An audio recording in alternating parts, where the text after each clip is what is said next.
Spears and Steinberg. You know what the fuck it is? Aries and Andy, chewing the jerk. You know it's time to get this work. The real raw, gutter, uncut cocaine. No political corrections. Always sleep. Fuck being awoke. We discuss politics and jokes. Scribe, we lit. There's levels to this shit. Before you was sucking on your mama's tit. Aries Spears don't give a fuck. We talk about race a lot, racism, Sexism. Much love to my loyal bitch bag holders. Rollers, clip loaders. We got them in the folders. The whole world on our shoulders. Spears and Steinberg. Yeah. Hello, mates. We don't edit. But what you do have is Spears and Steinberg. You're listening to this. Andy is across the pond. I wonder what he's doing. I wonder if he's getting his jolly blown by his main lady. If she's blowing him, or she's giving him that good head and screaming, Steinberg, Steinberg, oh, oy vey, Jew. I don't know. Maybe I can get her to go to Amsterdam with me. Oh, red light district. Are you gonna go? I was going to go for the weed is what I was going to go for. Oh, dude, you got to go though. It's a sight to She- see them. Who is in the windows? She's working. You know, she's working this whole week. But not at night, right? No, not at night. But I can go out there during the day. Oh, that's right. They got the who is in the glass during the day. Yeah, and I want to go out there, but they have those little coffee bars that are weed bars that I want Right. to check out too.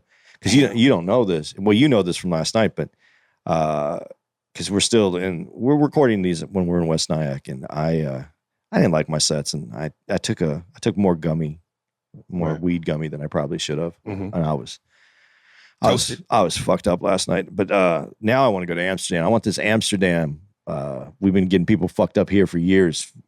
I want that I one. remember the first time I went to Amsterdam, I knew I wasn't gonna fuck none of them chicks in the glass. So I just told one girl, put your pussy up against the window. And she did, and I sniffed the window.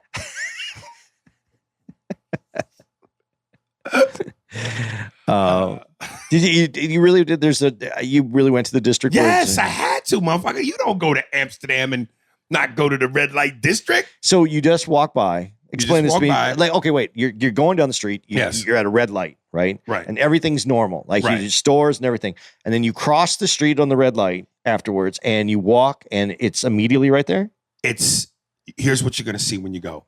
It's Ybor City in terms of the busyness, the crowdedness, the spectacle of it all, the lights. It's the French Quarter in New Orleans, except there's who is in the windows. So you're walking, and you could be in a normal street, and then when you see up where this crowd starts to build up, Yes. they're all there to see the Yes. women in the glass. Yes. So are the coffee shops there with the weed too?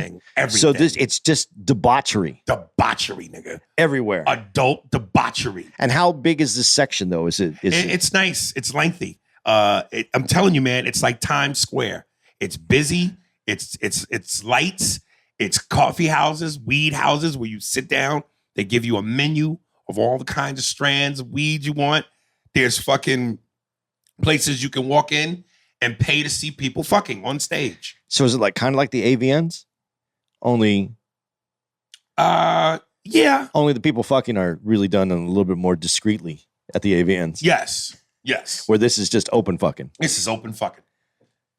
Get ready, nigga. So there's not people like fucking in the windows though. No, not in the windows, but you can go in like you're going to go see a Broadway play, but it's a couple fucking. So this is like the first like internet where like you would go instead of opening your screen, you would just go to a window Yes. and then you would see a naked woman and she's telling you come in and get this pussy.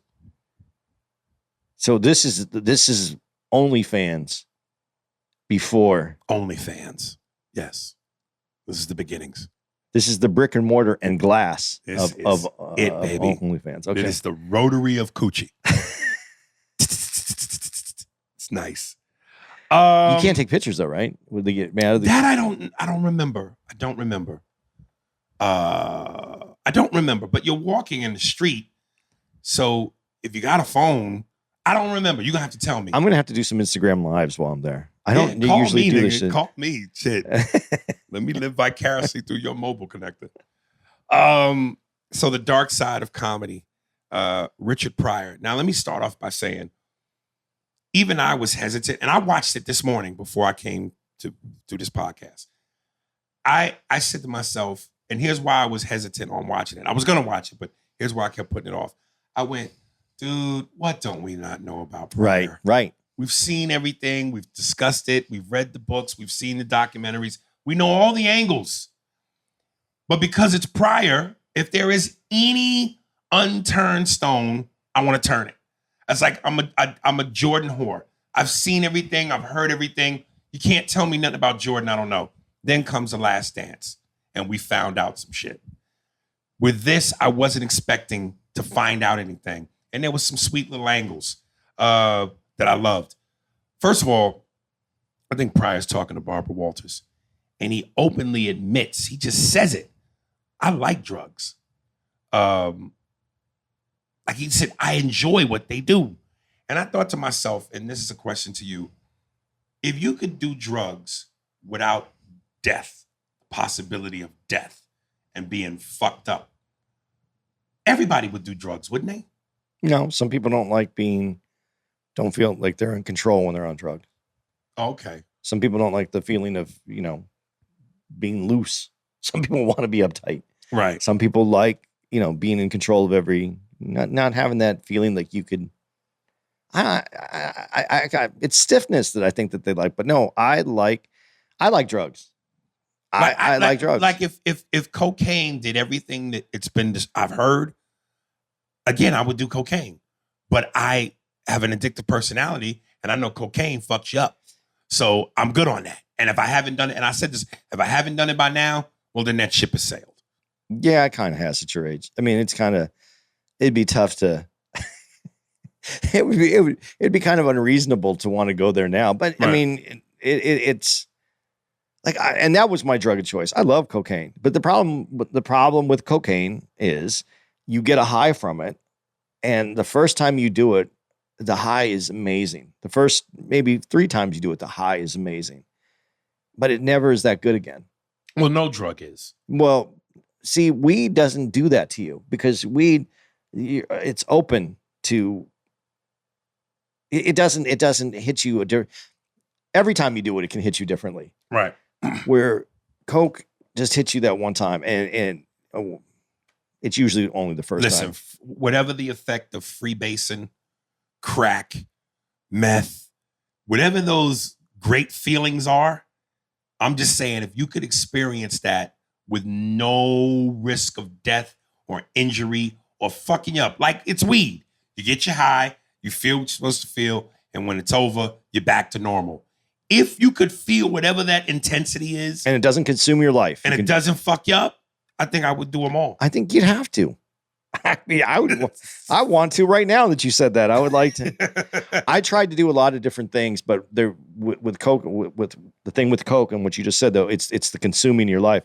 I knew how much I enjoyed Coke, and it consumed enough of my life and productivity at that time that when crack and then freebasing and crack were available, there's no way, because if I enjoyed this at its entry level, just right. to sniff it up your nose. Mm-hmm. Nah, man, I couldn't take that chance because I already knew. I think I knew what would come next, and to get to that next high, to get up there, to get past, it might have been great, but I just knew that I couldn't. I knew that I wouldn't be able to prevent what would happen next. So, oh, by the way, folks, today's episode is sponsored by Sesame Street and Johnson & Johnson.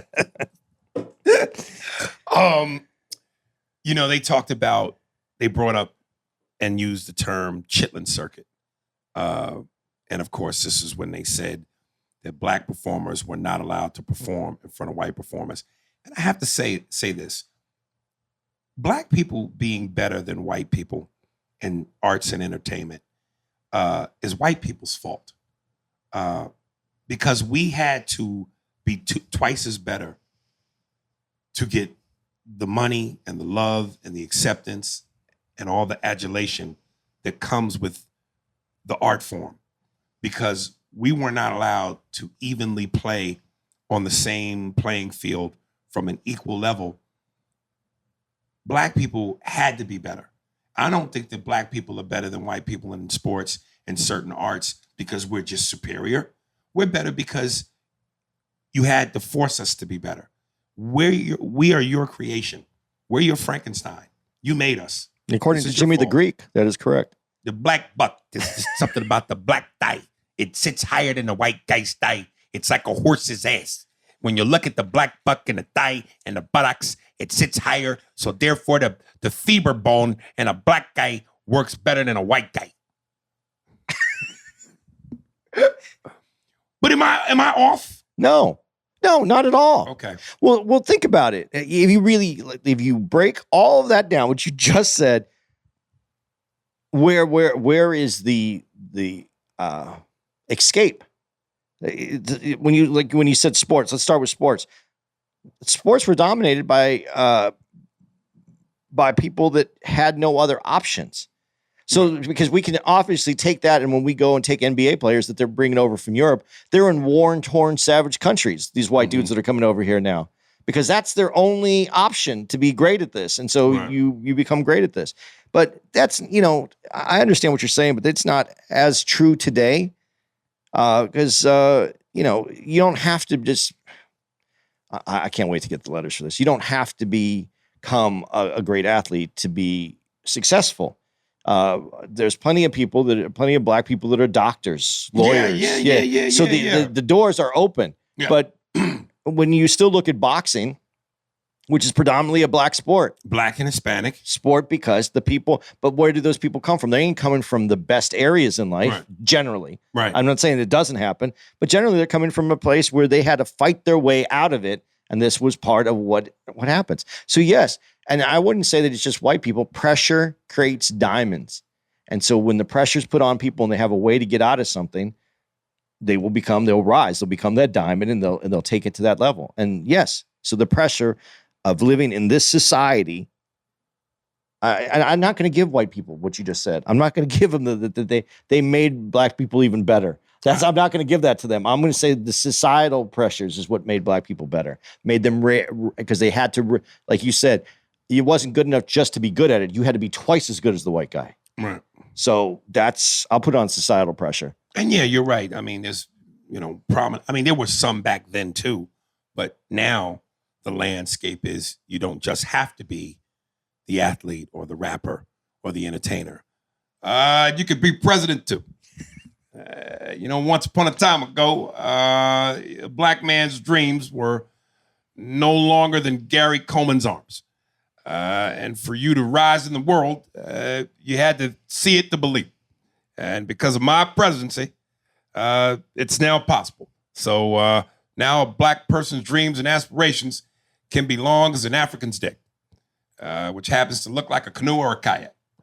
All right. But, I just want to say this because I don't want to miss out on anything to take some racial stabs at white America sometimes. And I have to do these. Racial stab. Yeah. If you go back when you talk about doctors and lawyers and why I said now it's open, and it was obviously open before. Some people would say, well, people could have chosen that before. No, because when after slavery and black communities were starting to become bustling communities, yes, then you needed dentists and you needed doctors in those communities. And so black people did come up at that time. But when you destroyed those communities and there was no need for a black doctor because those communities didn't exist anymore, so there wasn't support for a black doctor because white people weren't going to the black doctor, that's how you emptied out all that from happening. And then as we had, again, with civil rights and building back up, that's why this is happening. Right. I just had to throw that in there because, I know there's people who I've had conversations with, white people that will have conversations with me and say, but there was nothing stopping. Well, that's what was stopping. Right. And I hate when I'm done. That was my racial stab at white society for today. A white person would never go see a black dentist because with their mouth open, they would be scared that nigga would steal their teeth. Is that real gold or is that gold? Niggas would steal the white teeth and make a necklace. My dentist was black, dude. So, of course, now we always discussed how Bill Cosby is where Richard got his style from. And, I thought about it because the way that Godfrey had broken Bill Cosby down, said, Cosby was clean cut. He was highly intelligent. He went to Temple University. And I thought to myself, but again, sometimes in those descriptions, and not that Godfrey alluded to this, but sometimes in those descriptions, I don't want people to think that by no means was Bill Cosby, just because he catered to a white audience, had a white following, that somehow he was any less black. Both he and Richard were authentically black. But I, to me, framed it like Bill Cosby was fried chicken, and black people love fried chicken, which is to say we love Bill Cosby. But Richard Pryor was fried chicken too, but with hot sauce when he became Richard. Black people love fried chicken, but niggas really love fried chicken with hot sauce. So once Pryor became who he was and abandoned the Cosby routine, he was still just as black and just as acceptable and just as beloved as a Bill Cosby. But he put hot sauce. So he was the chicken with hot sauce. But this doesn't get said enough. And this is, I love this part, what you did bring up. And you're right, there was a few nuggets in there, which I was going to dismiss. But the influence of Cosby is still there, regardless of what you see. Because Cosby's Chicken Hearts, the story of Chicken Hearts, developing a story, building a story up, building the momentum of the story, telling, these little jokes on the way through the story. Right. Is what Pryor ended up doing. When he talks about shooting his car, that's a whole story. It's and it wasn't, comedy wasn't story driven. They were joke driven. Mm-hmm. And Cosby told stories. Right. Pryor could tell jokes, but he also was a storyteller. But he just took his honesty and instead of telling a story about Chicken Hearts or Moses, he brought it into today and what it was. And I think it's very reflective because when you talk about hip hop and when you talk about especially California hip hop and speaking to what was going on in the streets at the time and the authenticness of that hip hop, that was the authenticness of what? I don't know if it's authenticness or authenticity. Authenticity of who you are. Yeah. That Pryor brought to comedy. That's why Pryor is still seen as the GOAT, because he was really the one who brought what is driving me to do this. Yes, and again, he filled a lane that had never been filled before. Right. In that way. He was the grit. He was the grind. He was hip-hop, even though he was before hip-hop, but you get the gist. He's NWA. Yes, he was that before any of that existed. And what I meant by NWA wasn't that he's NWA, that he was reflective of the band NWA. I don't want anybody saying that I use the word in a code way. Andy, we know you by now. No, we no. There's still people out there that are trying to. We're gonna find it. We're gonna find it. Yeah, you ain't gonna find it. I had a pissed off moment. Jimmy Walker looks in the camera and he goes, "I never did drugs. David Brenner, Steve Landisberg, Robert Klein, Bette Midler, none of us did drugs." And I'm going, and then they cut to a whole nother point about Richard. What the fuck was the point of him saying that? Why did he feel the need to say that? Because I didn't understand what was the point in that? And what I thought to myself was, look, Steve Landisberg, Robert Klein, Bette Midler, David Brenner, I'm not familiar with them comedically. I am familiar with Jimmy Walker. Jimmy, you should have done drugs. Really, nigga, your comedy, you should have done drugs. I just didn't understand what was his point. It's like he was shitting on Richard. Like, we never did drugs. Richard Pryor did drugs, kids. Was there a point, or was he just making a separation? I didn't see the point. I never used narcotics to, I don't know. Like, there was no point. It'd be different if he said what he said, and then they cut to something that coincided with his need to say that. Well, again, that's the clip that you got. You don't know what came before or after, because it would have been interesting to say, everyone around me was doing drugs. This person, like when you go to the Comedy Store, the whole place is doing drugs, but I never did drugs. This guy never, David Brenner didn't do drugs. Maybe that's the clip that we just got that one piece. Well, then he need to be mad at them for making him look bad, because the clip, prior to him saying that, the clip had nothing alluding to that. Matter of fact, it was the clip about Richard Pryor acting like Bill Cosby. They cut from that clip to what Jimmy said, cut from that to a whole nother other clip. Well, So I'm just like, what was your point? and my other question is, did he drink? Jimmy Walker? Yeah. I don't think he did. I think he was straight as an arrow. You don't think he drank? Well, that's cool for him that he never did that, because I just don't like when people say I never did any drugs and they're holding a drink in their hand. I'm like, that's a drug. Right. Alcohol is still a drug. He fucked a lot of white women. That's a drug. The white pussy pill? That's that other cocaine, nigga. But yeah, man. I mean, look, as beloved as the GOAT is, Pryor, I took offense to that. Because I'm just sitting here going, look, Jimmy, if your comedy was that tight, then okay, maybe. But nigga, even in his prime, good times days, every time they would play his stand-up on Sirius XM, I just went, yeah, I know he was a big deal because of Good Times, but his stand-up did not match his TV status. Well, it didn't. And I don't think that I didn't get offended by it, because that's all he has. Jimmy Walker doesn't have. He's doing that, and he's doing that insurance commercial now. He's saying dynamite, which he hated. But hey, man, dynamite. When that money, nigga, you start, going back to the sayings. Well, because that's what worked. Yeah. And and specifically, he's using that. And that's specifically the reason the other characters on the show didn't like him, is because he was playing cartoonish. And when we speak to Dustin Diamond, that's what, like Dustin, they want to get away from that. Dynamite. Or what you talking about, Willis? They want to get away from that because they're like, I'm tired of hearing that. For a long time, Jimmy Walker refused to say dynamite if you hired him for something. But like I said, when it's time to pay them bills, nigga, and that money drying up, dynamite. Do you think what's his name? The cable. Larry Cable Guy? Yeah, do you think he get her done? Do you think that bothers him to say it? It's interesting because I would want to know, where is he now? He's not as... They were selling his T-shirts at Circle K's and 7-Eleven. He made so much money that he needed to go away, and then he can come back as a real... as not the character. He can come back as himself and do comedy. And we'll speak to that when we talk about Greg Giraldo. Cecil Brown, man, said something that was like, yo, again, there's culturally to being a black guy.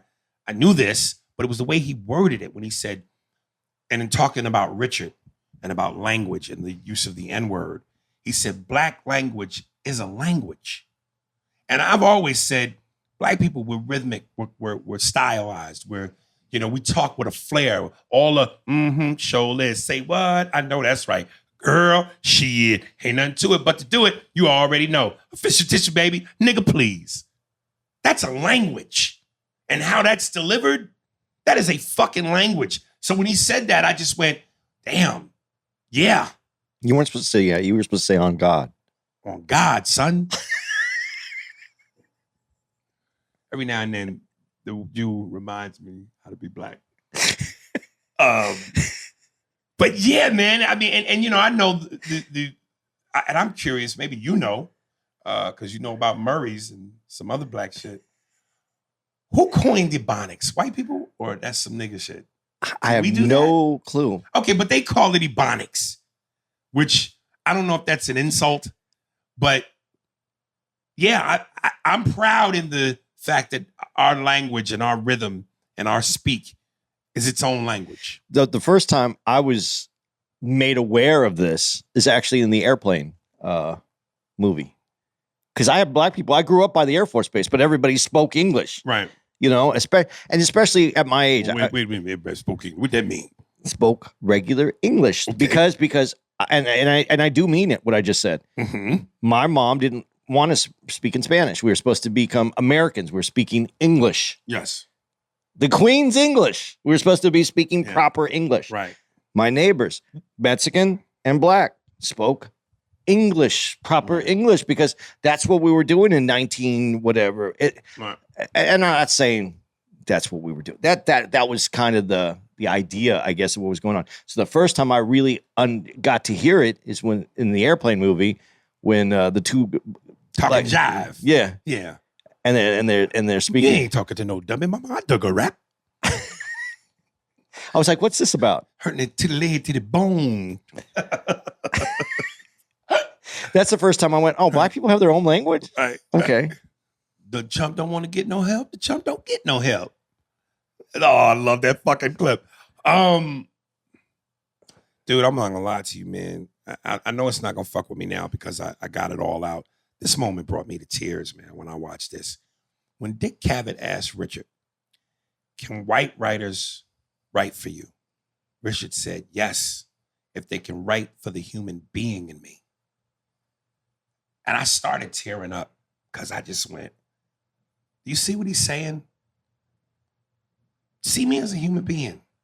Write for me as a human, not my color. Why is that such a hard ask for white people? It is, but I think I have a good answer for it. We're so visual that it's so weird to me that this is the place that humans have this issue. We see people that look different than what we are. And for whatever reason, and it's not, you say that about black people, black community sees Asians a different way. They see Indians a different, everybody does this.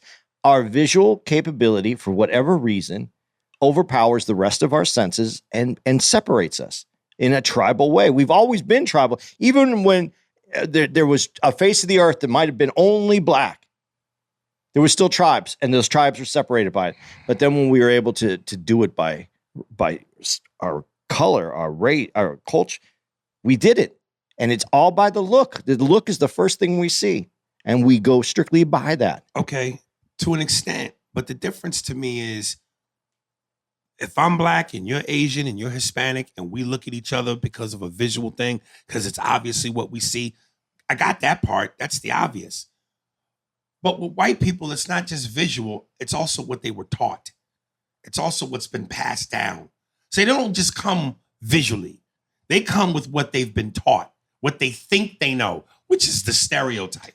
Well, they've been taught this because the truth of what happened to get to this place is too much for them to deal with. Okay. So that's on top of that as well. Okay. So on top of that, if you don't even want to deal with it, now this just gets worse. Yeah. This is what's happened for 200 years, longer than that, but I'm taking the time of the Constitution. We never dealt with it. It was supposed to be dealt with then. We didn't deal with it later. Then we did we finally got to human rights, and we never dealt with it. There's people that deny that was necessary. That if over a period of time, it would have taken its own course and we would have got there. We haven't got there now. So yes, I think people are visual and they're very concerned. But you are the same way. When we brought this up before. I went to stay with you guys when we were in Vegas the first time. I don't know what white people do. Like, you have a preconceived idea of what I do. Yeah, but you know what? We have the right to wonder what you do. Because y'all do some wild shit, man. We know that much. Y'all do some wild shit. Now, again, you, to me, are an exception to the rule because, one, you know a lot of black shit. Two, you don't practice in white behavior in certain ways. You don't. You know what I mean?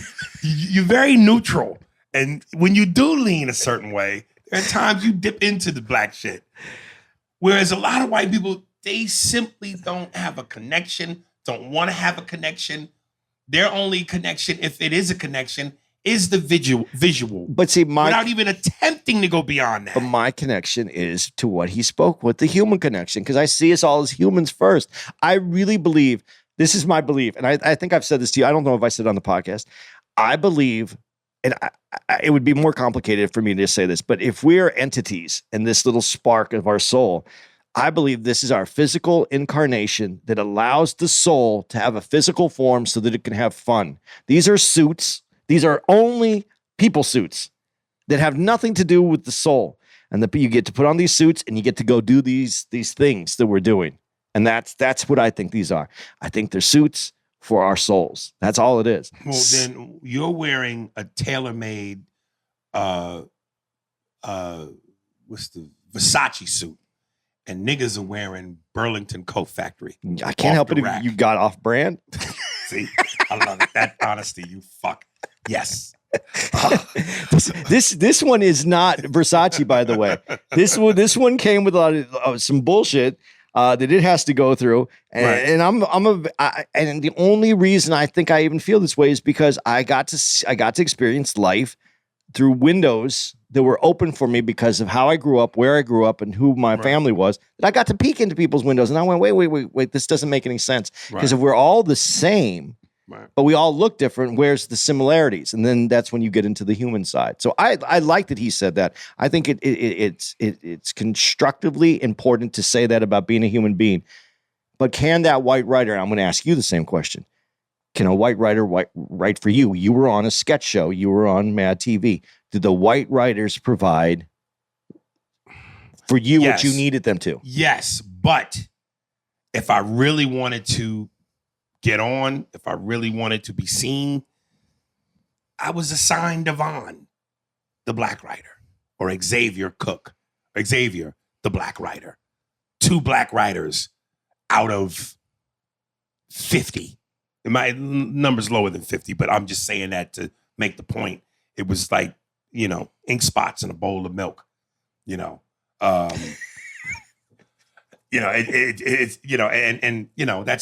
unless, and especially if the skits were specifically playing on the humor being stereotypical or race driven,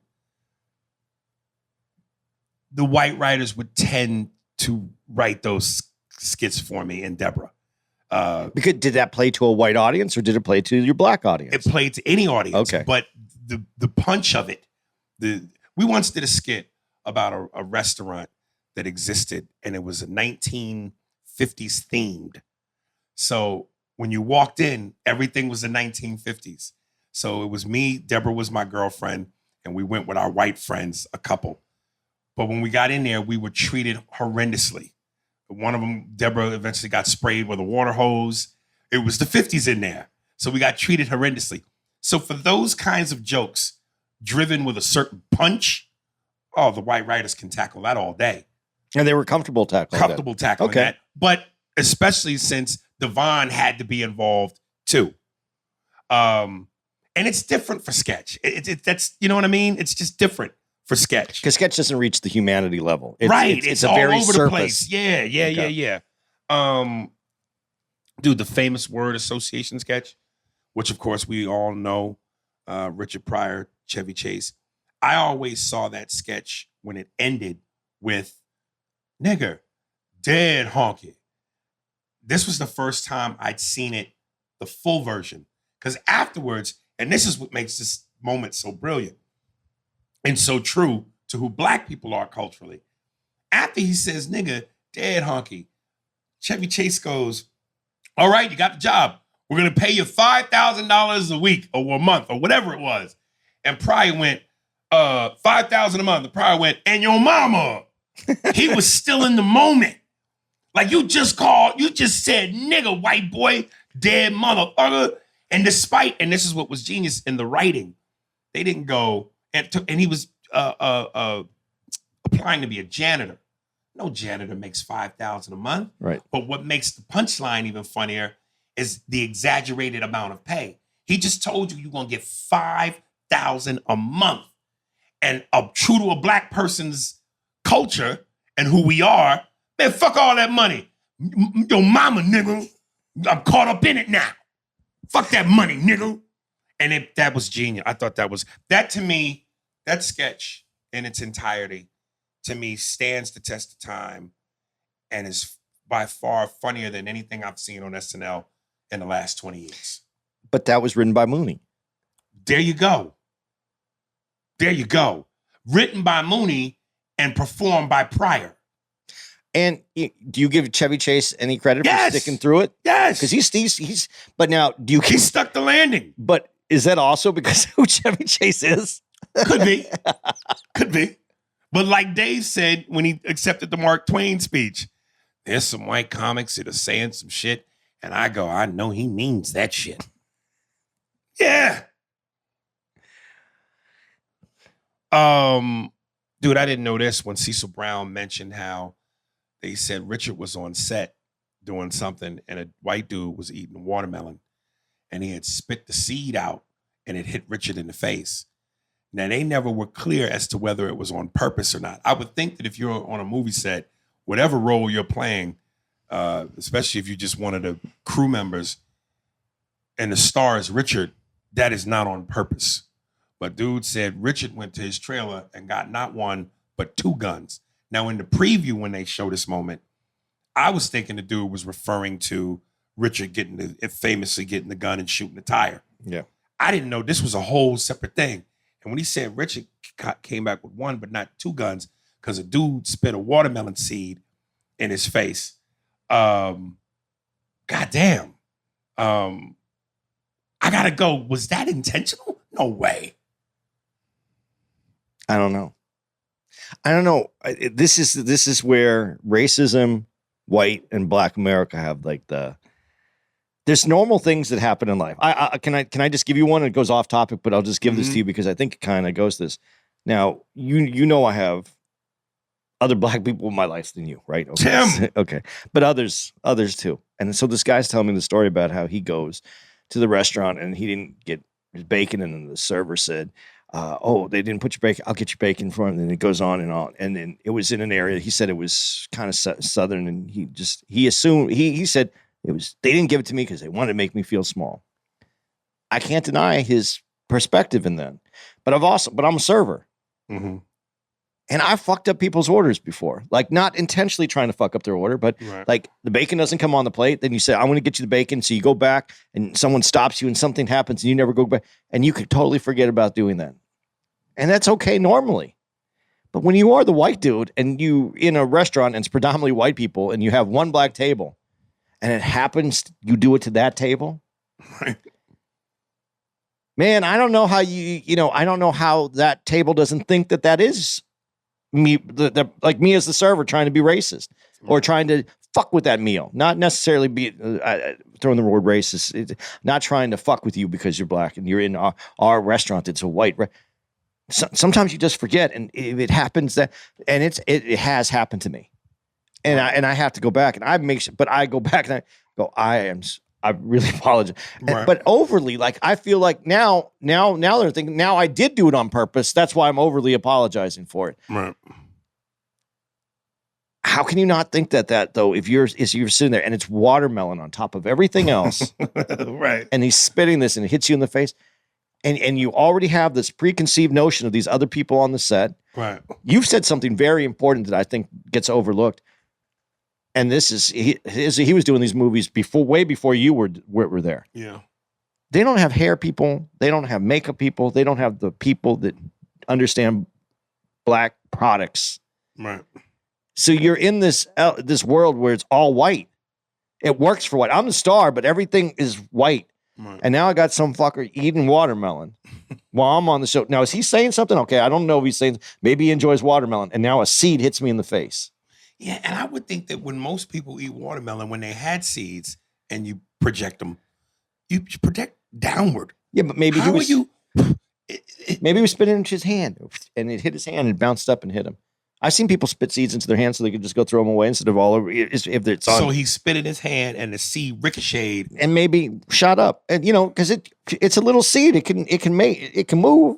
I used to eat watermelon that had seeds in it. I don't know if you were. I came from that era. Okay, so yeah, if we were around and we got seeds, we're not allowed just to spit them anywhere. We had to spit them, and usually we had a cup or something that we would have them with. But I don't know, man. Did you know that niggas in Mississippi, when they eat watermelon, they swallow the seeds? We don't spit the seeds out. We swallow them. That way, when we sit them out, we can comb through the shit, replant them, and make our own watermelons. I'm from Mississippi. I had a better one than that one. Yes. It's way worse. Oh, really? Yeah, it's way worse. I'm all ears. See, black people they swallow the watermelon seeds in Mississippi, so if they are killed by white men and they're buried with those seeds in them, that way they can find the bodies later when the watermelon bushes grow up out of nowhere. Geronimo!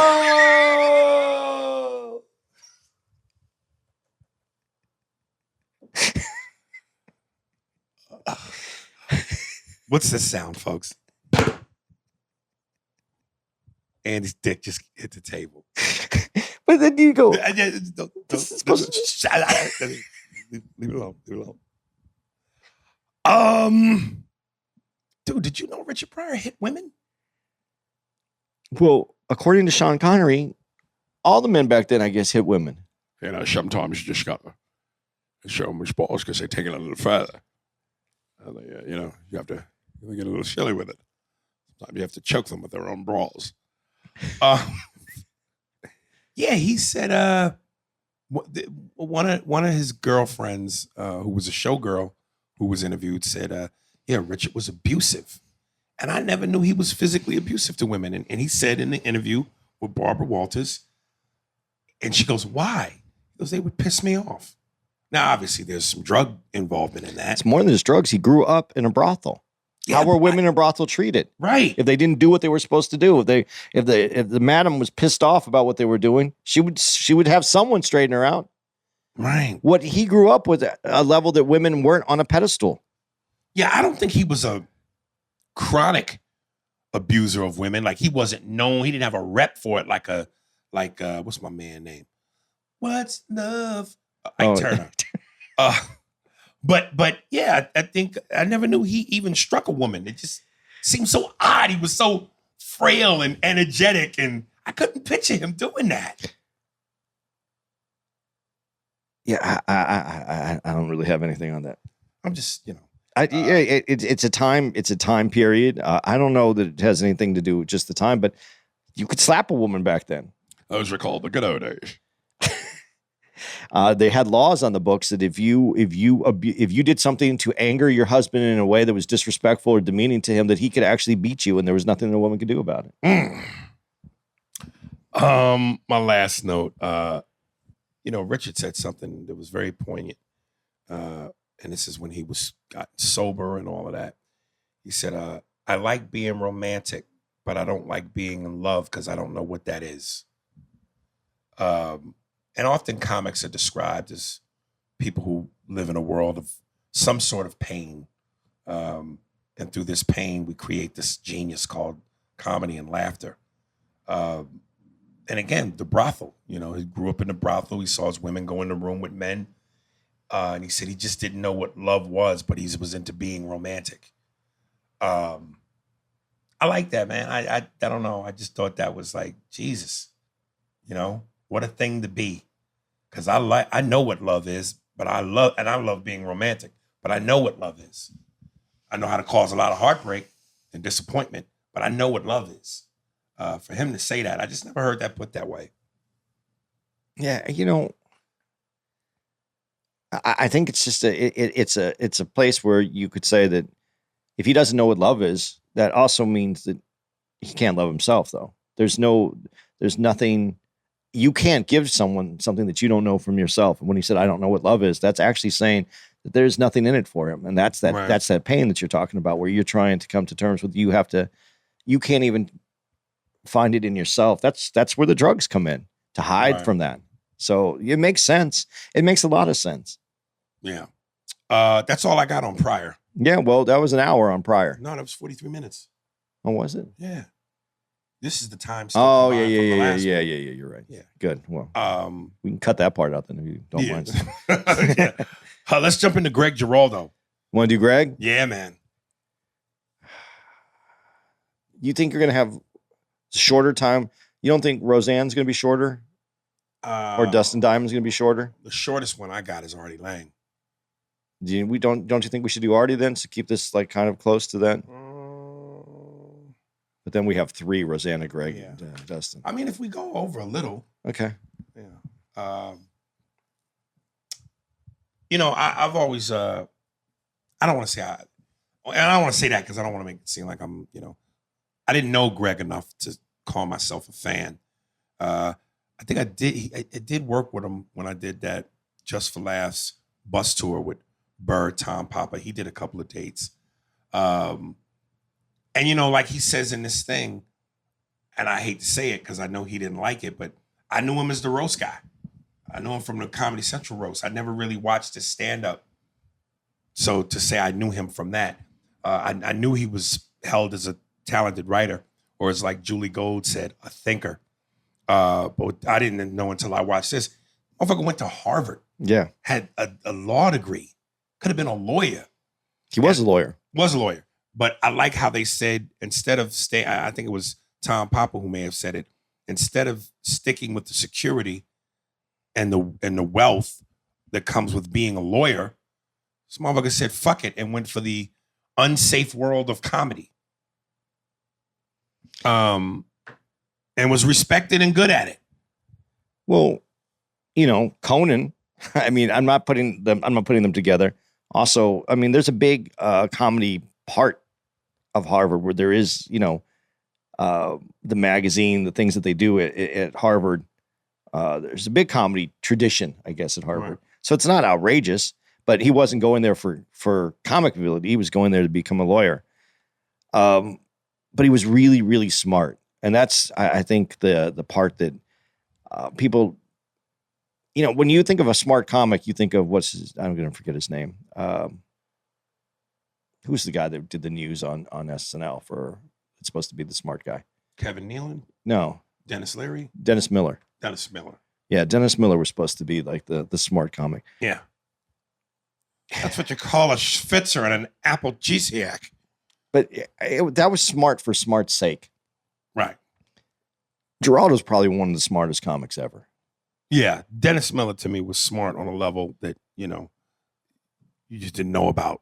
You know, it was just unfamiliar to most people. He knew a lot. That doesn't mean that he knew how to apply it. It's not like the guys in the Presbyterian church, when they get called for a religious offense, makes it a tachocondriac and a hemophobia. Yeah, so if you know all the words in the dictionary, I don't think that qualifies it. Giraldo was actually smart, like a really smart person, and he rolled that into his comedy. And when you're smart and you're a comedian and you have angst, right? It's a terrible position to be in because you don't appreciate people. You don't appreciate the things that are in front of you because the frustration of humanity for a smart person is very difficult. You know, again, I in terms of the history, every time I had seen Greg, it was associated with the roast. I never knew his story until I saw this. Like, I never knew he had his own sitcom.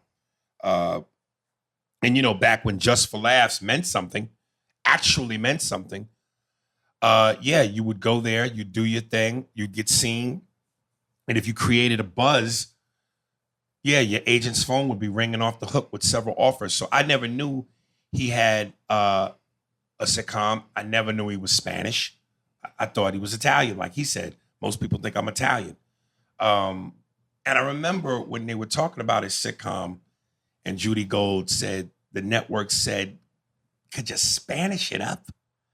And I got to say, man, I'm sitting in bed and I'm watching this. And folks, again, I apologize. I know that at times I say things repetitively that you hear on this, but sometimes I have to say it to make the point. Out of frustration, because I'm in this business. I know what that means. I've been through that. When I go, not all white people are racist, but as a race, you guys are known for racism. Jesus, I wish you guys were in this business so you knew how infuriating that is. To be a person of color, particularly a black person, because I can't speak to all the shit that Hispanics and Asians and Indians may or may not go through.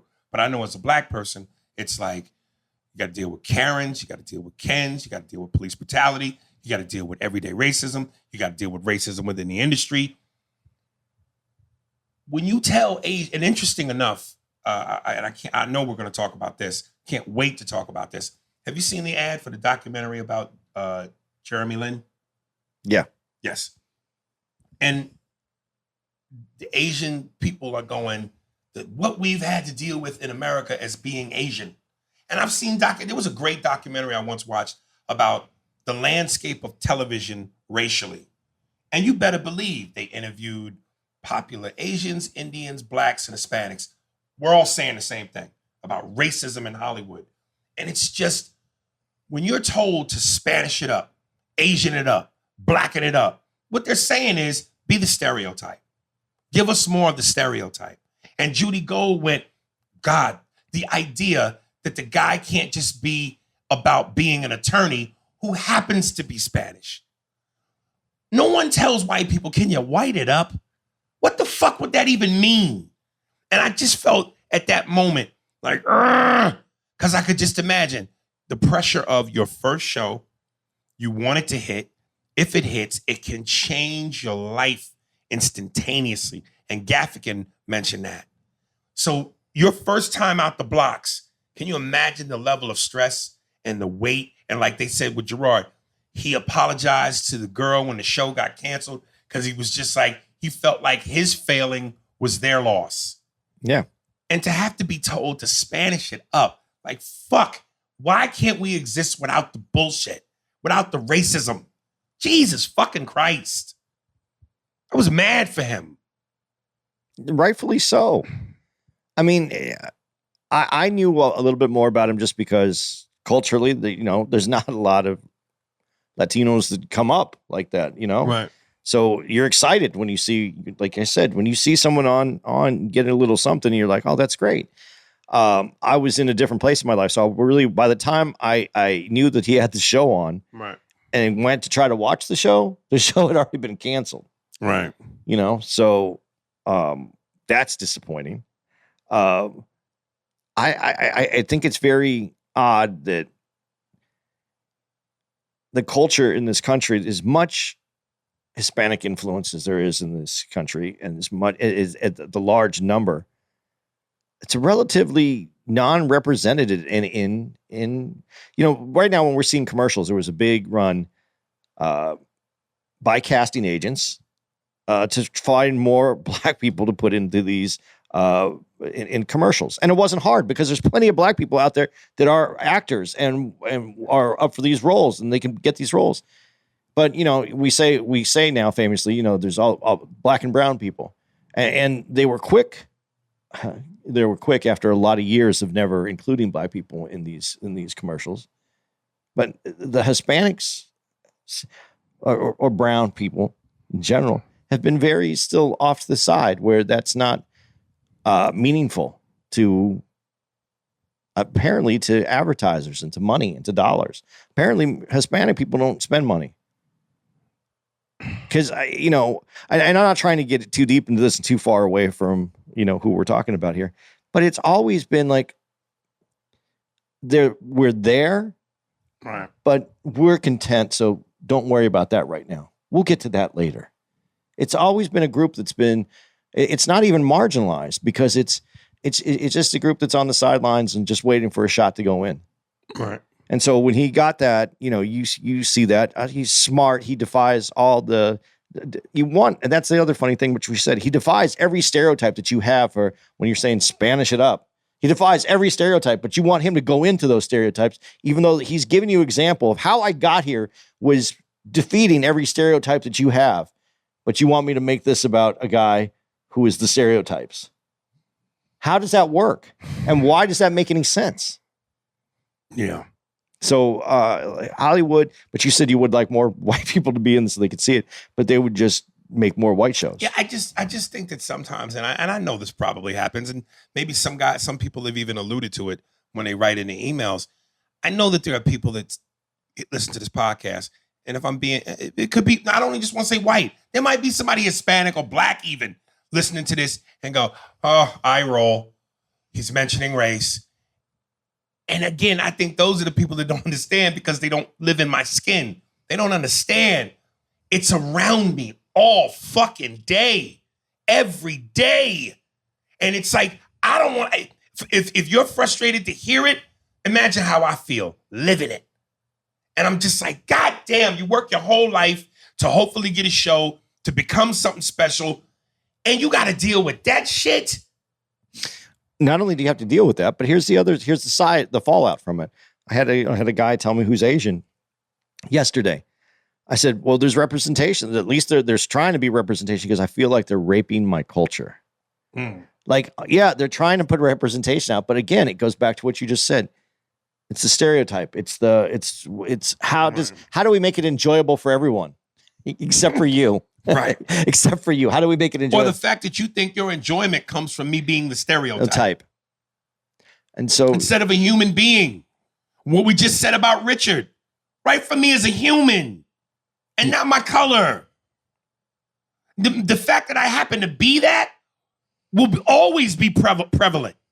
You can't escape it. And yes, we can have fun with that too. Yeah. But not at my expense. No, not that's why Blazing Saddles was so good, because it represented every stereotype. But you knew what that was. To make fun and that to mock movie it. was set out to do that. Yeah. Right. But I think some people watch it and enjoy it because they're like, Oh, you better believe they do. You better believe they do. Gaffigan said something. He goes, if Hollywood breaks your heart once or twice, it's aw. But by time 6 or 7, you think, maybe it's me. But then I wrote, but is it? Because, dude, I'm telling you, I don't want to get into my bag, but it's just mind-blowing to me how many things I've done that, again, has been the blessing and the curse. I go, it's a blessing that I got it, but it didn't work out. If it worked out, this is a different conversation. So you start to, and I'm only saying that to say, you start saying to yourself after a certain point, damn, yo, maybe it's me. Maybe I'm not as good as I thought I was. Maybe I'm doing something wrong. But then I go, are you? Because when you listen to the story about George Clooney had 20-something pilots that failed before ER. Once he got ER, the rest is history. well, he was on Roseanne. He was almost not even noticeable. Right. So yeah, there's moments for people, and some people, obviously, there's a lot of people, and there's only so many moments, and everybody's vying for one of those moments, but it's not going to happen for everybody. But that's why I say this, dude, this business, it just, if you don't have a core system of whatever it is, family, loved ones, something to keep you grounded, this is why people get lost in the bottle. This is why people do drugs, because this will shatter your faith and your mindset and fuck you to where you start going, is it me? And then comes the doubt. And then comes the loss of confidence. And then comes the loss of swagger. And your bop ain't the same. Because you go, as a human being, how much can you take before you go, I got to self-medicate. I need to escape. I need something to help get me through. I need to be numb. This is insane. But the reason that you're in that situation is because you had hope in the first place. And I hate to say that because it sounds horrible what I just said. Had. You had hope. But you had. But you went into it with hope. You had it. Man, I'm only speaking from I never had any hope in this business. I never had believed that I have any possibility in this business. I think I've exceeded what I've ever imagined it could be. I would love more, but that's not even hope. That's like, I would love it. There's no hope in that. What I just said, I would love to be able to do. But it's I don't know if this saying fits it, what you're saying, but ignorance is bliss. You know what I'm saying? Yeah. Once you get a little bit of it, then you don't want to go backwards. That's right. For sure. And I'm suffering from that right now, actually, because I work a lot with you. I have some other people that I have done gigs on the road with, and I'm in New York, and now New York is open back up, and I need to go, and I need to get back into that. Right. But now I have to go back to, but I'm going back as a guy who isn't a New York comic, who isn't passed by any clubs, who has, and so, yeah, that hope is what ruins it, because now all this, now I hope I'm getting better. I hope I'm in New York and I'm like, I suck and I'm terrible and it's killing me. And yeah, the taste of it makes it worse. Everything. And here's the thing though, you got to get that hope back. If you've lost it, you got to get it back. I don't think you can make it without it, because without some sort of belief that you still can, then what's the point? You just go and do it though. I guess I'm not hoping for more. I'm just hoping to get through it. I'm just hoping to get through it. I have no expectations and I don't have a belief that, my belief was really questioned hard last night. And then, I go to other places and I'm like, but that's what this business does. Yeah. Particularly stand-up. Because if we had Ontario next week, you'd be walking around with your dick out. Yeah, and that's the other thing that people don't. This business, comedy, and God forbid, this is the hardest art form. And we talked about this a little bit. Was that in Giraldo's when you said it's the hardest art form? No, that's Dustin Diamond. Dude. It's you can go out, in golf. You make a 20-foot putt. That putt's done. It's gone. You made it. You write a number down. You chalk it up, and it's part of your score. You can win. You can win a tournament with that. Right. I can go and crush it. I still have to do. There's a second show on Friday night, and I can go out there and eat shit on that second show after I just proved all these jokes work. They're fucking killer. Right. And I fucking destroy. And then the next group comes in here, and I'm a piece of shit again. This is the most you pay for your supper every hour with this job. Like every hour you have to go and prove yourself again. Right. You don't have a break. Right. And whoever saw you when it's 500 people or 1,000 people or 300 people or 200, and you have that great show, those people walked away and they thought you were great. Especially, and this is different for me than you because you're famous. I'm not famous. So they might have thought I was great. And then you came up and then you were great. And by the time they leave that night, they go, that guy opened up, he was funny. But they don't remember my name. You know who remembers my name? When I go up and my show sucks. And then the next day, that person will go, man, there was this dude open up for Aries. Andy somebody. Fucking sucked, dude. Now, they'll remember a name to tell you that I sucked. Right. But to tell you that I have no hope in this business.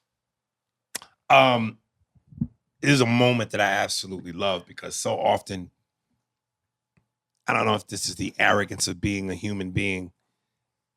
No one is special in the sense that there's nothing that you go through that no one else has not gone through. But sometimes in life and in this business, you're made to feel like you're the only one. You think it's just you. And again, I've had words associated with me like bitter, angry, jealous. And when Greg had this honest moment, and even the comics were saying it before they showed the clip, where he did the roast of Larry the Cable Guy. And they go, this felt personal because in Gerard's mind, he's funnier, he's more intelligent. There's no way that Larry the Cable Guy should be a bigger star than Greg Giraldo. And this is something Patrice would say all the time.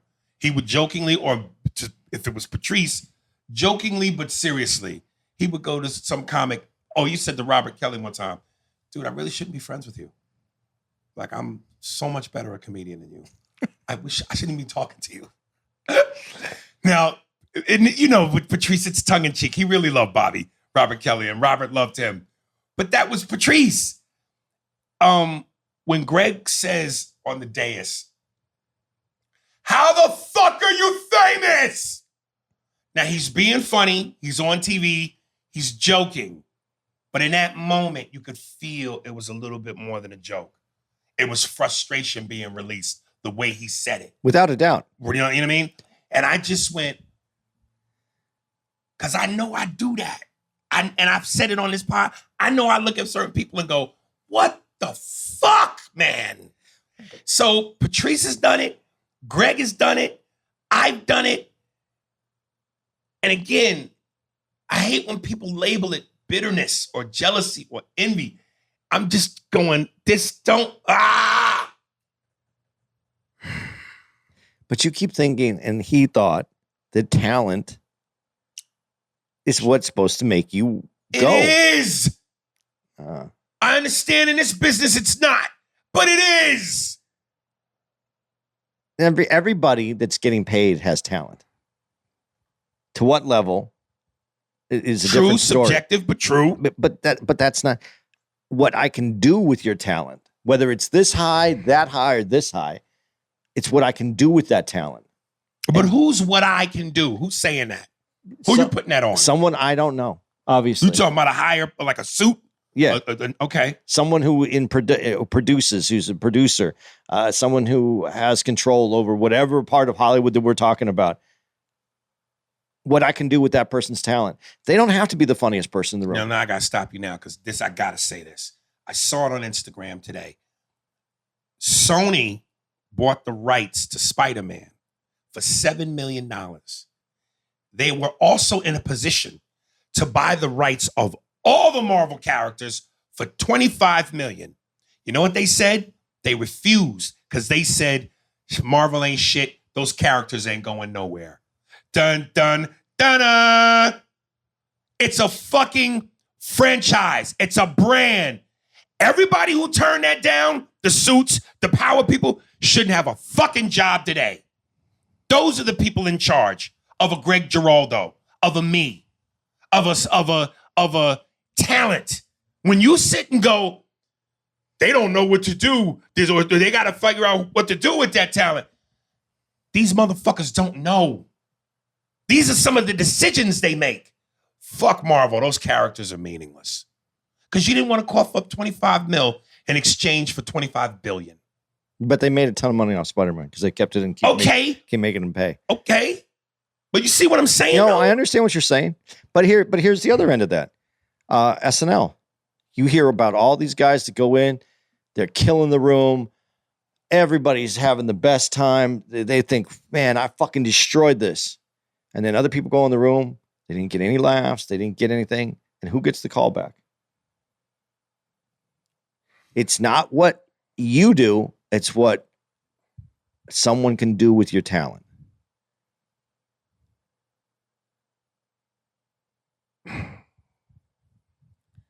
Yeah, I mean, even you could see it. I don't know if it was pain or hurt, but you could even see it when Jimmy Kimmel made the joke towards Gerard about how big a star he should have been. But just know the reality is Carrot Top is making $100 million at a residency in Vegas. And then they cut to Greg's face. And, you know, for the camera, they all yucking it up. But you could almost see it in his eyes. But this is the same thing Patrice went through. Patrice was the same guy that's saying the same thing. You know, this business is unfair. It's not, doesn't do this. It isn't this. It doesn't. But that's again, that's your opinion. And you have a right to your opinion. You have your right to your talent. You have a right. But they have a right to pick who they want to pick.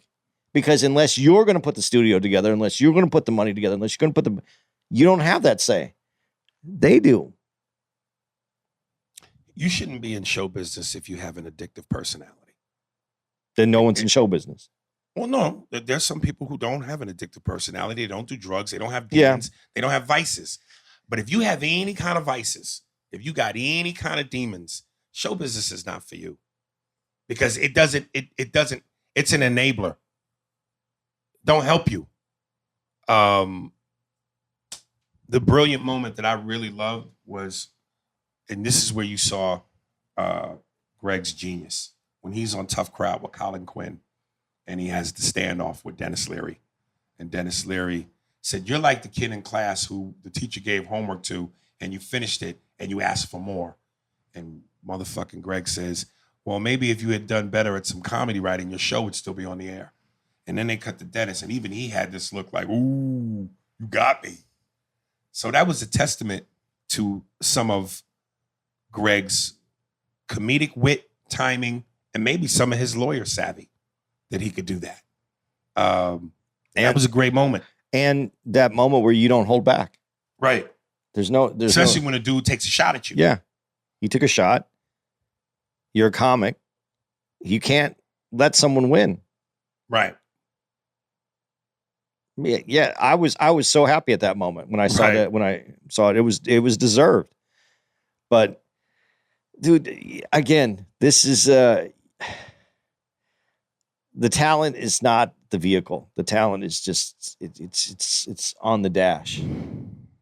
Until you make enough money that you can make those decisions. But that's how many of those people exist. That's another, when you talk about you would like to be at this level, but then there's that level above that level. And then there's that one level that's above that level. Welcome to the Illuminati. Who's a better roaster? Greg Giraldo or Jeff Ross?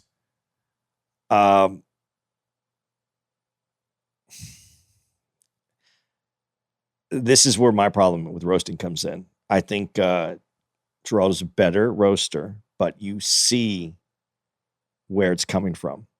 I think you see part of his you see some of it's real. Mhm. The reason I would have to go with Jeff Ross is because, and I would say that I would rather, because that's in fun, that's in jest. And yes, you do see something where Greg grabs what's her name? She talks about Lisa Lampanelli and gives her a big hug because she felt that was rough. But that's what roasting is, isn't Yeah, it? it is. But I think she saw the honesty in what he was saying, and that hurts more. Truth. Where Jeff Ross is, I want to make this funny just to make it funny. Well, the funny part is subjective. Yeah, but that's what he does, and I think his is more playful. Where I think Greg's was, he meant that shit. Yeah. And then my last thing, we talked about this in the green room. When Greg passed away, how Tom Papa said, a club in New Jersey, and then a hotel in Jersey. And I think he was shit more on Jersey. Yeah, he was. And the hotel than he was the club. Yeah, and I told you because he's a New York bitch. Right. Yeah, because that is one of the greatest clubs. It really is, man. When that audience loves you in that room that's tight, and it's actually, this is the other thing that people I don't think understand. That's actually a basement. Because if you go on the other side, right, that's the first floor on the other side. So you're actually walking into this basement from the front door, and you're in what I think Jerry, the stinky, smelly gym is how Jerry Seinfeld described. Right. You're in that.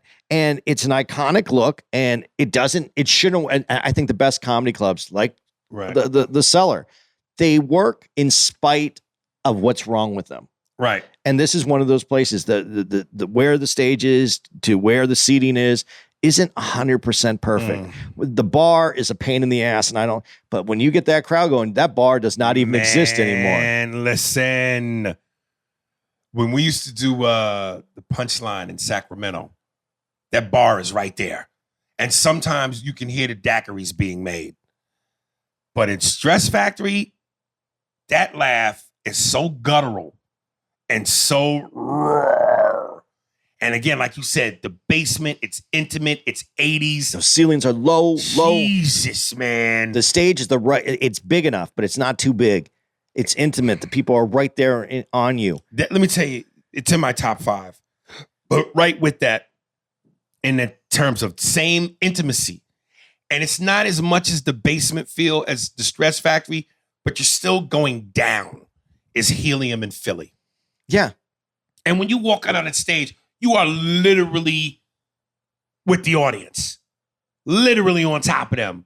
Man, oh man, oh man. These rooms are, but and then what he said though in this, when he said Tom Papa's saying it, Jersey, and then the hotel, nice hotel when you still. Even the one that is newer, even before that, the old one, that was cool. But this new one, it's a nice hotel. But in that area that it's at, there isn't a lot to do. There are some few bars. I say to Tom Papa this, and it doesn't make a difference because we lost his life there, Sue. But it's about there isn't enough to do when. And this is a testament to the Stress Factory, how good I think that room is.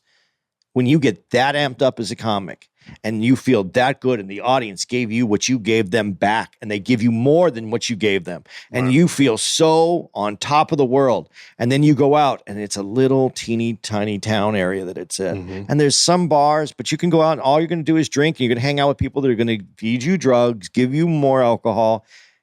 And the bottom line is though, you have to go back to the room. And if you're, and that club gets you so amped that room feels so depressing because you know what you wanted. Honestly, every time that I've performed there, inside, not on the outside when it was during COVID. That was the only bad. But it was open, so that was good. Right. Then you want to go to the city. You want to find out where I would go do another. Continue. You want to keep doing comedy that night. And that's the problem with comedy when you're on the road is when you have that great set, man. People tell me, oh man, if I wish you had time. There was we had another thing over here, an open mic or it's a book show, but I could get you on. Man, I want to go do those things after a great set. You want to keep going. You want to go till it's not funny anymore. And when you go back to your room, it's definitely not funny. It's Right. that's why I started, and to know a city that has I don't bring them. I'll ask for them from some of the who works there if they can. I have some weed gummies because I'll have those, and then I'll get that nice little weed high, and then I'll go to sleep. And I feel so much better because I'm more rested. If I don't do that, I go to sleep really late and I wake up really early because it's just there's nothing in there. Dude, I know you'll know this because obviously you've been there, but it's like when you get done with the DC Improv, Yeah, all you gotta do is go a block up the street. and there's plenty to do. There's plenty. There's life.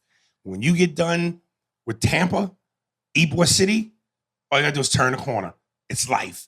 There's certain cities that when you leave the club, you're back in the world. And then there are clubs like the Stress Factory where really that's it. I mean, there's some There's some bars, places, a couple bars. but all it does is lead you to more of that. If you're in that Right. position already, where that's Right. all that what you do basically. right. Like when you said DC, what's cool about DC is when you do DC, even the city can wear you out. It can Right. make you tired. The city is going to outpace you. You're going to relax. You're going to enjoy some drinks, and you're going to be able to go back to your room, and you're going to be cool. Now, in Giraldo's case, I don't know. Maybe you're so pumped up that you just can't stop, and then the drugs come in, and you don't stop, and that happens too. But this is comedy is like cocaine, man. When you get that first bite, that high, that I want that, those endorphins that laughter gives you, man, you don't want that to end. Let me tell you, when they said he accidentally killed himself, because they said he's got 3 sons, a wife, they got a great family, he was a loving father. There's no way he'd want to die. It was an accident. Between the Oxycontin? Oxycodone? I guess the guys were giving him alcohol, Oxycontin, and cocaine. Right. So the mixture of Oxycontin, alcohol, and cocaine. And it's amazing how you don't put things in perspective or how you don't see certain truths because you think, as I'm watching this, I'm thinking, damn, Oxycontin, something I would never do. Cocaine, something I would never do. And what was the other one? Cocaine, Oxycontin, alcohol. And alcohol. Now, yeah, I drink, but damn, I would think, nigga, Oxycontin, cocaine, that's just dynamite, nigga, on top of flame. But I'm sitting there going, if I'm being honest, I'm going, so he put in a combination of things that eventually went to his demise. How's that any different from high blood pressure, diabetes, high cholesterol, and a bad diet? Nigga, you mixing drugs too. Well, I But guess you're just, but you think of it as drugs, right. cocaine, Well, Oxycontin. These are poisons. but you have to eat. You don't have to put drugs in your body. So Right. that's right. And I'm not trying to rationalize one over the other, but again, taking care of yourself. right. And when you have what I have, you go, nigga, you could overdose on that. Yeah. The wrong mixture of grease and more grease and alcohol and this and tobacco and this and this and this. That could be your Oxycontin, cocaine, and alcohol. Dude, there's all the times that you see people that, don't eat correctly. Right. They lose a foot, and then they might lose another foot, and then they Right. lose the part of a leg, and then they Right. lose another part of a leg. These people have no legs, and they came with. Right. All they had to do was change their diet. Right. So you make a valid point in it, but you, like you said, you do have to eat, but and you don't have to put drugs down your throat. But the thing is, when you're in that moment and people are giving them to you, and you're in there, and an Oxycontin sounds good, yeah, well, and you want to get back to a level that you're not getting. You keep doing it, yeah, you're gonna end up killing yourself, and he did. And it was tragic because this dude had a lot. I do know some people that were friendly. That I know somebody that opened for him, and I know somebody, just people that knew him. And he was a great guy. And insecurity up the ass. Let me ask you this, and this is firm because we don't know. This is firmly about belief. And your personal belief is the one person, I forget who said it, but the guy was like, I firmly believe if Greg didn't die, he was getting what was coming to him. I've heard the same thing about Patrice. Elephant in the room. If Patrice had lived, he was on the cusp. Do you believe that? Or you think that's just something people say? It's something that's easy to say. Easy to say. Yeah, because there's nothing to prove it. You can believe it. Right. But it's kind of like, I relate that to like Marilyn Monroe. People like, she's this superstar that she's known as the beautiful whatever, Right. Marilyn is. That's only because she died young while she still looked good. If she would have lived longer, she would have just been an old, aged, actress. She wouldn't have had her beauty. She wouldn't have had the same. But this allure that's attached to her is because, she was young, and that famous shot of her with the dress over the great. And that would have stayed. That would have been an iconic photo of an old actress. Right. But she got to, when you check out young, which these guys, which we're relating this to, have checked out young, you can make up an imaginary future for them. It's easy to do. And you can say, I guarantee it. But nah, this business, as other comics had stated before, doesn't give a fuck about what you want and what, even better, how do you say that? They would have got everything that he deserved. This business doesn't care about what you deserve. This business has nothing to do with what you deserve. It didn't ask you. It doesn't want to know. It isn't. There's no place that you put in your ideas of how it's supposed to work. There's nothing like this. No, I can't get behind. I would hope that he would have got back to where he wanted to be, success wise, and that success could have continued to grow. Patrice, you want to believe? Yeah, he would. I don't think that Patrice would have ever made it. Really? I don't think he would have, because he would have. Right now, he would be destroying his career right now with the way things are going. So, but even though that he knew that he had been his own worst enemy, you don't think that if he changed he would have turned a corner going, I got to stop being so self-destructive? You think when people say, and I'm just going to put this out there, you think that when the transgender community came out and said, we need to be addressed as this, there's over this, sexuality is this is this, you don't think he would, that I don't care where his career was at that moment. You don't think he was going to stop and address it as a comedian that he is, the way that would have been the beauty of it. But to see how he masterfully did it. But without any regard for his career. Mm. I don't think that you can have, I feel very few people are in the position that they can have both. The integrity of what they believe as a comic and a career that spans. I'll give you that. There it is. This is where are we going to be? Let's play this. Where are we going to be? Where are we going to be? Should have a different name for it. Where are we going to be? Boom, boom. Okay, so this is October 12th. So as you're listening to this, Aries is going to be at the Hartford Funny Bone in central Manchester, Connecticut. I didn't know that there was a central Manchester versus regular Manchester, but apparently there is. October 14th and 15th at the Hartford Funny Bone. And then October 21st to the 22nd, Aries is going to be at the Richmond Funny Bone in Richmond, Virginia, October 21st through the 22nd. Followed by October 28th to the 30th, Aries and I will both be at the Orlando, Florida Improv. When you wish upon a star. I think I'm going to have my kids come out and take them to Disneyland. There you go. November 18th through the 20th, Aries is going to be at the Improv in Tampa, Florida. We were just talking about Tampa. Cool club, Ybor City, actually. But yes, it's called the Tampa Improv, November 18th through the 20th. And then November 25th through the 27th, Aries is going to be at Helium in Indianapolis, and that is the Thanksgiving weekend. So Aries will be at Helium in Indianapolis, and I will be at the Tempe Improv back in Arizona having Thanksgiving with my children's. So you won't be on that date? No. Damn, you know what? And you just hit me when you mentioned Indianapolis. I was like, damn, me and you get to go back to that steakhouse. Dude, I wanted St. Elmo's. John Elway, just St. Elmo's. Damn. Yeah, it's killing me because I thought about that too. But yes, then the following week, This one, again, we mentioned it last week. We haven't been there in a little bit. December 1st through the 4th, the Ontario Improv in Ontario, California, December 1st to the 4th. Looking to get back there. Very excited about that date. December 29th through the 31st at Magooby's. In Baltimore. And that is, like I said, 29th through the 31st, which is our New Year's day. Yeah. Well, New Year's Eve. There's our New Year's Eve celebration. Day. That's what I'm Merlin. In Merlin. It's in Merlin. It's some other name that I can't even say, but it's in that Baltimore area. Home of the rats across the pastries.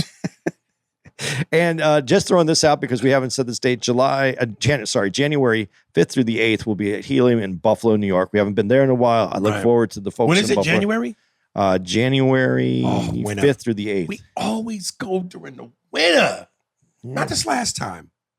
Yeah, one time it was fall, I think. Yeah, this last time this was the time when you hitched a ride.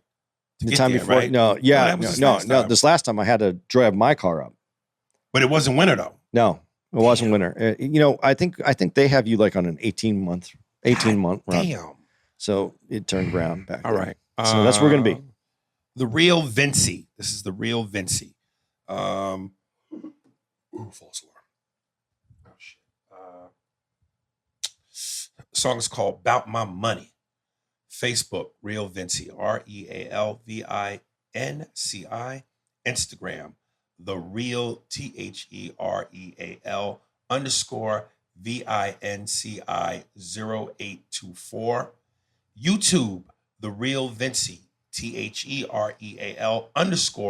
_VINCI. All streaming platforms under the same thing, The Real Vinci, which I just gave you for YouTube, THEREAL _VINCI. Facebook, the No Respect Podcast. Instagram, the No Respect Podcast. YouTube, the No Respect Podcast. Record label, Loyal Entertainment. It's called "Bout My Money," which is what a pimp says to a bitch from Detroit after he backhands her. Why you do that, Smokey? Because I'm about my money, bitch. That was the softest slap I ever heard. Well, them niggas don't slap hard because they don't want to hurt their hands. How they count their money. Break their nail. Break their nail, that little picky nail from Detroit. I can't shift through the cocaine and lick the extra sauce out of a cup of my nail underneath if I fuck up my pinky nail. About my money, bitch. Imagine him saying that. Doggy style on your side, them is your only options. This is my house. All right. There it is. Big shout out to the doctor. Clearly you still listen, nigga. If you write me angry emails, nigga. Which we'll get to later. Probably, yeah. This motherfucker who I played on here, I blocked him and I ain't talked to him in a long time because he was being a little too aggressive about me playing his music. It felt kind of rapish. Like, nigga, play my shit or else. The doctor. I said, why you want to play your music? Because I'm about my money, nigga. Spears and Steinberg. Thanks for listening to the Spears and Steinberg podcast. If you'd like to know who's responsible for this shit, it was hosted by Aries Spears and Andy Steinberg, produced by Steve Merrick and Anthony Holmes, executive producer, Big Papa, Robert Kelly, and Matt Kleinschmidt for the Laugh Button podcast. For more information on where to find us on the internet, visit spearsburgpod.com.